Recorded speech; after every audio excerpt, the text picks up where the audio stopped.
Hello, Victors. This is Pharaoh here. I wanted to come in with your weekly reading in advance of Sunday's Venus Cazimi and the new moon in Leo on August 16th. We have so much activity next week that I will definitely be turning out some readings.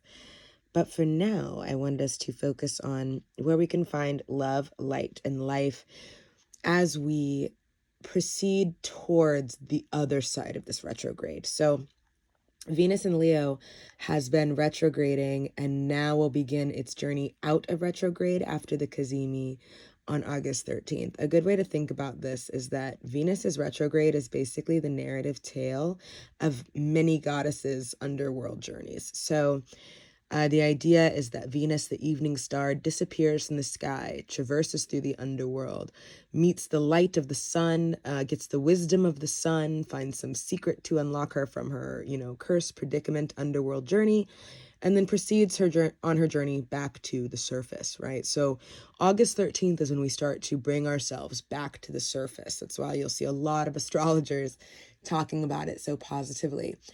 And that's why I, as someone who's interested in decomposition and in making with what we have left, really want to treasure and honor this week in particular and what we can do with it.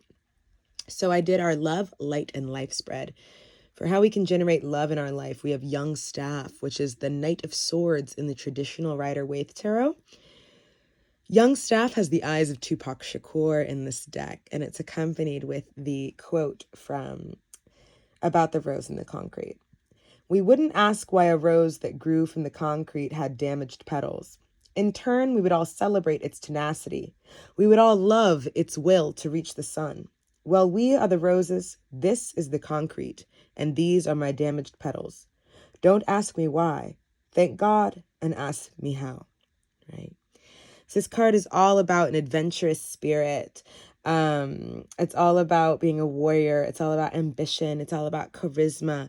So battles, competition, fierceness. Tupac was an Aries moon just like me. So fighting for the things you love, competition, inspiring feelings of love. And it can be friendly competition.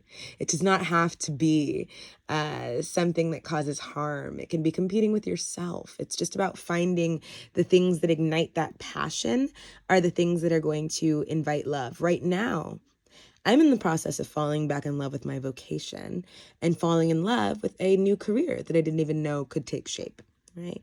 And respecting and loving those things as different relationships. So that's something we can think about. And I will say adventure is mentioned in this card, but an adventurous spirit, both inside and out, is a massive theme of this reading. So next we have the shaman. The shaman in this deck, as you can see, is Major Arcana number 2, which would usually be known as the High Priestess. This more gender-neutral shaman is very interesting to me because we still have balance and duality. We have this hematite collar so that we are armed for the journeys within, right?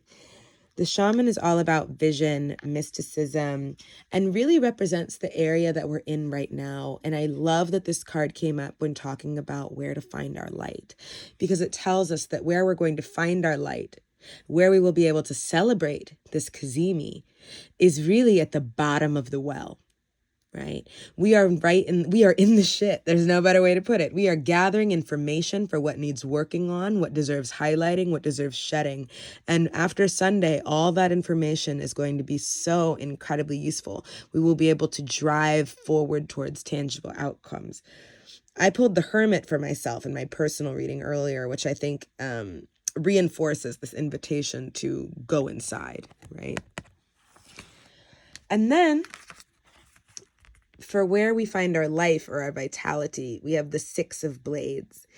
The 6 of Blades comes right after the Suffering and the 5 of Blades and is really all about recovery and release and putting down those broken swords that are cutting you and stabbing you and have old stories inscribed in them about who you were and the hurts that you suffered. Putting them down and letting them rest. However, that does not mean that we are gearing towards inactivity. And the contrary, this card is very much about travel in clarity, and it may even signify actual travel. I know I have a busy period of travel coming up, so it feels very true for me. but it can also represent the traveling of your consciousness, right? Everything is all about perspective and release. This is very much silver linings, making the most of what you've got, letting those two parts, that are in the back here, see, those two complete swords, maybe just that's enough, right? For right now. Maybe you don't need to carry these broken swords quite so closely to your chest, we have what we need, and we can trust the parts of us that are whole, that are excited, that have been resting in whatever we have been going through and are ready to spring into action. So that is our love, igniting power of young staff, our light, the depths of our soul with the shaman, and our life, recovery and release and travel and change of perspectives and soul and physical journey. Okay.